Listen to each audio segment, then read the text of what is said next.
안녕하세요, 여러분. 성공합시다.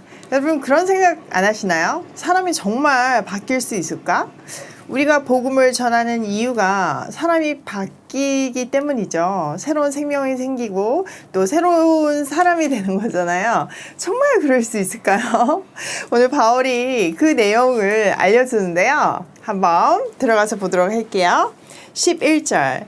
우리는 주의 두려우심을 알므로 사람들을 권면하거니와 우리가 하나님 앞에 알려졌으니 또 너희 양심에도 알려지기를 바라노라.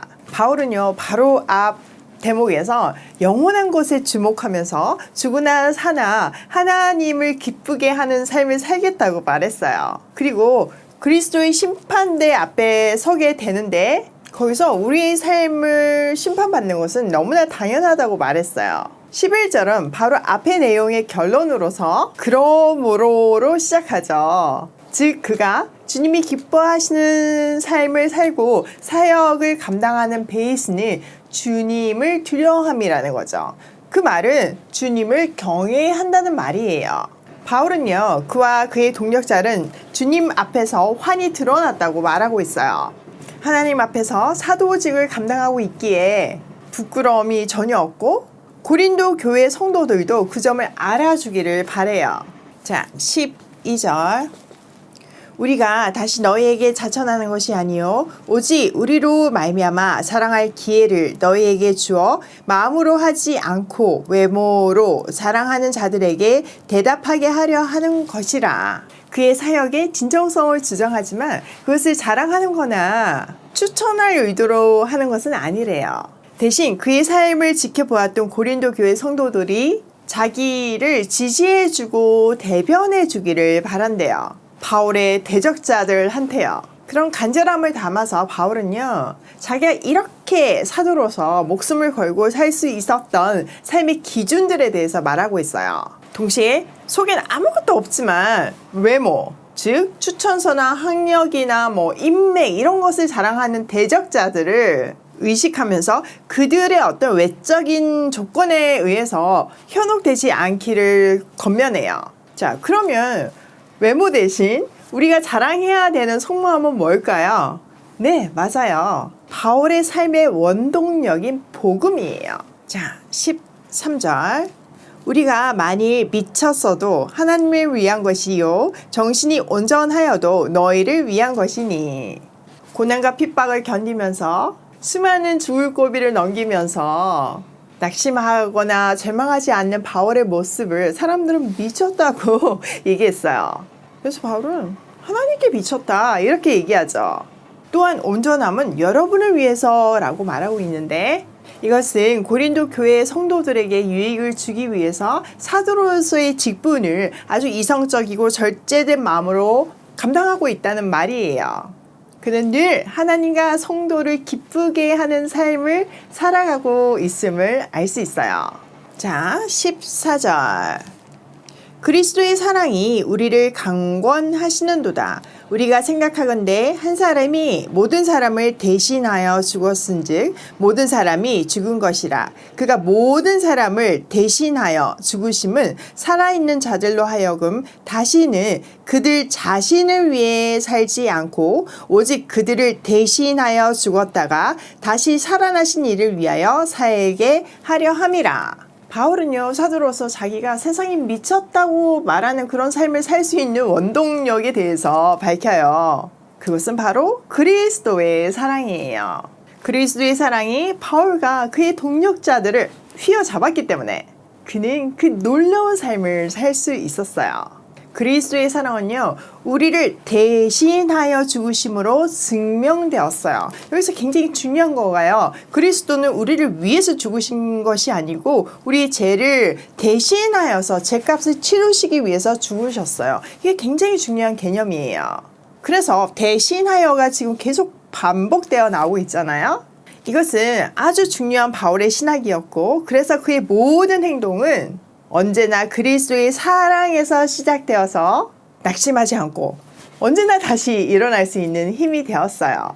그리스도의 죽으심으로 모든 사람이 죽었어요. 이 말은요, 주님을 믿기 이전의 삶에서 벗어나서 새로운 삶의 목적과 방향이 생겼다는 의미죠. 이제는 자기 인생의 주인이 자기 스스로가 아니라, 그래서 자기를 위해서 사는 것이 아니라 자기를 위해 대신 죽으셨다가 다시 사신 그리스도를 위해서 산다는 거죠. 나를 위한 삶이 아닌 그리스도를 위한 삶, 그것이 우리 모든 성도의 삶이에요. 이 말은요, 우리 인생의 주인이 바뀌었다는 놀라운 소식이에요.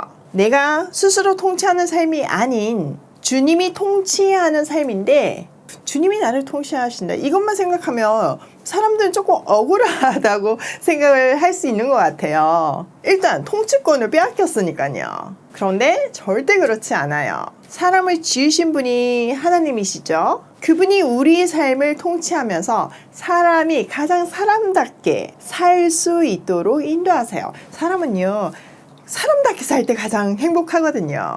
우리 인생을 언제나 베스트 길로 인도하시는 그분에게 우리 인생을 맡긴다는 것, 너무 멋진 일이에요. 제가 여러분 지금 보시고 있는 영상을 녹화하는 것은 월요일 아침인데요. 하루 전날이죠. 지금 제 몸의 상태가요, 온몸을 두들겨 맞은 것 같아요. 제가 일정이 워낙 빡세잖아요. 그런데 이제 주말에 꼬마 아가씨까지 오니까 너무 육체적으로 힘이 드는 거예요. 우리 꼬마 아가씨가 아직 5살밖에 안 됐거든요. 만 3살이거든요. 또 이거 하지 말라고 하면 안 하는 아이들이 있잖아요. 근데 절대로 안 하는, 무조건 하는 약간 이런 아이라서 힘이 좀 배로 드는 편이고, 또 온몸으로 놀아줘야 되는 나이잖아요. 그러다 보니까 몸이 성할 수가 없어요. 그러다 보니까 뭐 우리 일정대로 일을 진행할 수가 없어서 결국은 뭐 제 스타일 채널 영상 하나 마무리를 못해가지고 주말에 올리지도 못했거든요. 그렇게 일은 밀리고 온몸은 맞은 것 같고, 거기다가 이번 주 일은 또 산더미 같고 뭐 이런 상황이에요. 그런데 어떤 분이요, 그 가요나이 이용해서 피드 올리지 말라고 이렇게 답글을 남기셨더라고요. 제 피드에는 뭐 제 일상이 자연스럽게 녹아날 수밖에 없잖아요. 제가 주말에 꼬마 아가씨랑 계속 있다 보니까 제 전화기에는 꼬마 아가씨 사진밖에 없고, 뭐 자연스럽게 그게 녹아날 수밖에 없죠. 제가 그 댓글을 보면서요, 그래, 세상 사람들이 보면 나를 미쳤다 하겠다 이렇게 그런 마음이 들더라고요. 미쳤죠. 복음이에요. 그러니까 그 나름대로 이유를 찾으신 것이 아이 이용하는 것처럼 보일 수 있잖아요. 그런데 그런 댓글에 신경 쓰지 않고 나에게 맡기신 일을 묵묵하게 감당할 수 있는 힘은요, 그리스도의 사랑이 나를 휘어잡고 있기 때문이에요. 저는요, 우리 꼬마 아가씨를 통해서 지금 바울이 하고 있는 말이 더 세밀하게, 더 절절하게 가슴에 와닿아요. 순종한 사람만이 누릴 수 있는 특권이죠. 그래서요, 여러분에게 더 절절하게 그 마음을 설명할 수 있어 감사해요. 저도 그런 생각을 하거든요. 뭐 세상은 저를 그렇게 오해하고 욕할 수 있지만 그 시작과 그 과정과, 그래서 제 마음을 아시는 여러분들은 어떻게 이 일이 시작되었고 제가 어떤 마음으로 이 일을 하고 있는지 알고 계시잖아요. 세상이 다 나를 욕한다고 해도 복음을 함께 나눈 여러분들은 이 일의 증인이 되어서 제 마음을 알아줬으면 좋겠다는 마음이 저한테 있겠죠. 바울이 바로 그 얘기를 하는 거예요. 여러분, 맞아요. 세상이 나를 미쳤다고 해요. 그런데 저는 복음에 미쳤어요. 하나님이 그걸 알고 계시는데, 여러분도 내가 여러분들한테 복음 전한 거 다 봤잖아요. 그래서 여러분한테 복음이 전해졌잖아요. 생명이 전해졌잖아요. 그러니까 여러분들은 제 마음을 알고 나를 공격하는 그 사람들한테 내 대신 변호해 줬으면 좋겠어요. 지금 그 말이잖아요. 여러분, 바울의 마음 공감이 가시나요? 저도 엄청 공감이 가고 위로받고 또 힘이 되더라고요. 하나님 잘하고 있다 이렇게 격려해 주시는 것 같아요. 진짜 제가 돈 때문에 그런다면 뭐 하는 신용만 하겠죠. 그런데 진짜 제가 데리고 있는 맥시멈의 날짜, 금요일 저녁부터 일요일 저녁까지 7일 중에 거의 2.5일? 거의 3일 가까이를 아이랑 보내는 거거든요. 그 몇 푼 돈 때문에 자기의 시간을 그렇게 내줄 수 있나요? 모르겠어요. 저는 그렇게 못할 것 같아요. 오히려 뭐 돈으로 얘기하자면 제가 그 시간 제 역할을 못 해가지고 오히려 비즈니스적으로는 마이너스예요. 그래도 제가 일을 할 수 있는 거는 그 일이 가치 있게 느껴지기 때문이고, 나를 대신해서 죽으신 그리스도의 사랑을 경험한 사람으로서 이제 한 영혼을 향한 그 아버지의 마음이 느껴지기 때문에 그 사랑을 흘려보내고 있을 뿐이에요. 자, 다음 단락에서는요, 우리는 화해를 위한 새로운 존재로 살아가야 함을 말해주는데요. 한번 볼게요. 자, 16절. 그러므로 우리가 이제부터는 어떤 사람도 육신을 따라 알지 아니하노라. 비록 우리가 그리스도도 육신을 따라 알았으나 이제부터는 그같이 알지 아니하노라. 그리스도가 인생의 주인이 되었을 때 바울은 더 이상 자기 중심의 옛 질서를 따르지 않는데요. 눈에 보이는 것들에 열광하면서 그것을 추구하는 삶을 사는 것이 아니라 이제는 눈에 보이지 않는 영원한 것들에 초점을 맞추고 산대요. 자, 여기에 육신을 따라 알지 않는다는 말은요, 죄로 인해서 하나님과 관계가 끊어진 인간은 한마디로 망가졌어요. 그래서 세상을 왜곡되게 보고 선입견을 가지고 자기 중심적으로 세상을 해석할 수밖에 없어요. 자기가 고장난지 모르는 심각한 병을 앓으면서요. 바울은요, 이제 그리스도의 관점으로만 세상을 보고 그분의 뜻에 맞게 살겠다는 말이에요. 새로운 시각으로 새로운 질서를 따라 새 사람으로 살겠다는 다짐이죠. 자, 17절. 그런즉 누구든지 그리스도 안에 있으면 새로운 피조물이라. 이전 것은 지나갔으니 보라 새 것이 되었도다. 누구든지 그리스도 안에 있으면 새로운 피조물이에요. 그리스도 안에 있다는 말은요, 그리스도를 주인 삼고 그의 통치를 받는 삶을 말해요. 그러니까 같은 사람이라고 해도 소속이 달라졌으니까 다른 인생을 살 수밖에 없는 거죠. 예를 들어서 우리가 어떤 패션 회사를 다니다가 식품 회사를 다니게 되었다면 우리의 일이 달라지잖아요. 소속이 달라졌으니까 역할도 달라지고요. 그 소속 때문에 자기가 하는 일들이 통치를 받게 되잖아요. 하물며 직업도 그런데 우리 인생의 주인이 바뀌었다는 말은요, 엄청난 일이에요.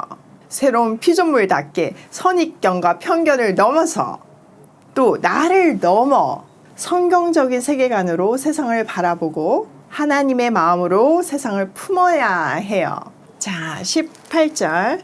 모든 것이 하나님께로 났으며 그가 그리스도로 말미암아 우리를 자기와 화목하게 하시고 또 우리에게 화목하게 하는 직분을 주셨으니. 바울은요, 새로운 피조물을 창조하신 하나님께서 그와 그의 동력자들에게 화목하게 하는 직분을 주셨다고 해요. 그리스도의 대속의 죽음을 통해서 새로운 생명을 얻은 피조물이 되었고 동시에 하나님과 화목하게 된 존재가 되었어요. 여기서 화목은요, 그리스도와의 올바른 관계 회복을 말하는 거예요. 그런데 그 바울과 그의 동력자들에게 이 화목을 가능하게 하는 복음을 전하는 직분을 주셨다는 말이죠. 자, 19절.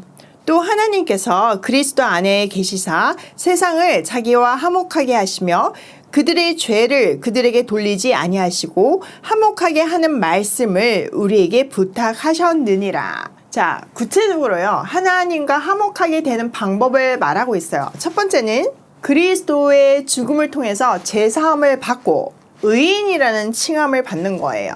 두 번째는 그 1번의 기쁜 소식을 전하는 복음 전파예요. 자, 20절.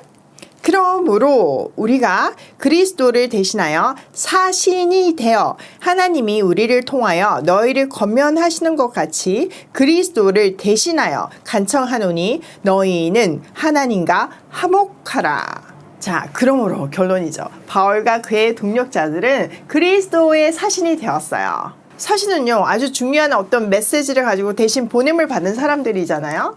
하나님께서 그들을 시켜서 고린도 교회 성도들에게 권고하시고 자기들을 화목하게 하는 직분과 화목하게 하는 말씀을 전하는 그 위임을 받아서 그리스도를 대신해서 간청한대요. 뭘 간청할까요? 네, 맞아요. 여러분, 하나님과 화목하십시오. 다른 말로 하면 여러분, 복음을 받아들이십시오. 이거죠. 자, 21절. 하나님이 죄를 알지 못하신 이를 우리를 대신하여 죄로 삼으신 것은 우리로 하여금 그 안에서 하나님의 의가 되게 하려 하심이라. 죄로 인해서 하나님과 관계가 끊어진 사람들이 하나님과 다시 관계 회복을 할 수 있는 유일한 길은요, 오직 그리스도 예수를 통해서예요. 죄가 없으신 예수님께서 모든 사람의 죄값을 십자가에서 대신 지불해 주심으로 가능해진 일이에요. 그 결과 모든 사람은요, 그리스도 안에서 하나님의 의가 되게 하셨어요. 즉, 잘못된 방향으로 잘못된 목적을 가지고 살던 사람들에게 인생의 바른 방향과 목적을 알려주심으로 의로운 삶을 살 수 있게 하셨다는 말이죠. 우리는 이렇게 놀라우신 하나님의 사랑으로 말미암아 그리스도의 대속의 죽음을 통해 하나님과 화목할 수 있게 되었어요. 오늘 내용도 늘 그렇듯이 감동이죠. 자, 한번 정리해서 우리 삶에 적용을 해보면요. 첫 번째, 미쳤다는 말을 들어도 그리스도의 사랑이 우리를 십자가의 길을 걷게 하신다. 맞아요. 우리는 복음에 미친 사람들이에요. 다 자기를 위해서 사는데 우리만 그리스도를 위해서 사니까 미쳐 보이는 거죠. 근데 그 길을 통해서 세상이 살아날 수 있고요. 그 길을 통해서 진정한 기쁨과 행복을 누릴 수 있어요. 근데 그 길이 쉽지는 않지만 갈 수 있게 하는 힘이 그리스도의 사랑이라는 거죠. 두 번째, 그리스도 안에 있으면 누구든지 새로운 피조물이다. 진짜 공감되지 않아요. 저는 그 비포하고 애프터가 너무 분명한 사람이잖아요. 그래서 그 새로운 피조물이 된 감격이 너무 커요. 사람은 누구나 그리스도 안에서 바뀔 수 있는 소망이 있어요. 세 번째, 우리는 화해의 직분과 화해의 복음을 그리스도를 대신해서 세상에 전하는 사신이다. 전 요즘요, 꼬마 아가씨를 통해서 한 영혼을 향하신 하나님의 마음을 배우고 있어요. 그리스도가 우리 인생의 주인이 되시면요, 우리의 삶의 방식이 다 새롭게 바뀌죠. 꼬마 아가씨도 마찬가지예요. 그네를 타기 위해서는 줄을 서야 하는 것과 아무리 하고 싶은 것이 있어도 막 마음대로 뺐으면 안 되는 것과 또 밀치고 먼저 가서 타면 안 되는 것과 어른들을 만나면 인사해야 하는 것과 건강한 것을 먹어야 되는 것과 뭐 이런 소소한 것부터 너무 감사하게도 하나님이란 존재를 알게 되었어요. 물론 4일은 보육원에 있고 3일은 저희 집에 있어서 교육이 일관될 수 없어서 좀 아쉽지만 그래도요, 정말 매주 달라지는 아이의 모습을 통해서 그리스도의 삶이 무엇인지를 다시 한번 느끼게 돼요. 저희 가족이 아이에게 건강한 사회인이 되기 위해서 가르쳐주는 그 작은 습관들이 사실 한번 들었다고 되는 건 아니잖아요. 그래서 옆에서 우리가 끊임없이 가르쳐야 되고 적용할 수 있도록 도와주고 바른 길이 뭔지를 알려주잖아요. 그 역할을 우리 안에 내주하시는 성령님이 해주시고 계세요. 이번 주는요, 오이 패밀리 입금이 전국 모임까지 있어가지고 유난히 많이 힘이 들었어요. 그런데요, 몸은 진짜 지쳤지만 말씀을 통해서 뭐 이렇게 너무나 정확한 말씀을 통해서 다시 아이를 품고 가르칠 수 있는, 또 사랑할 수 있는 새 힘을 주시네요. 오늘도 우리는 그리스도의 사신인 것을 잊지 말고 그리스도 안에서 새롭게 된 사람답게 고싱해요.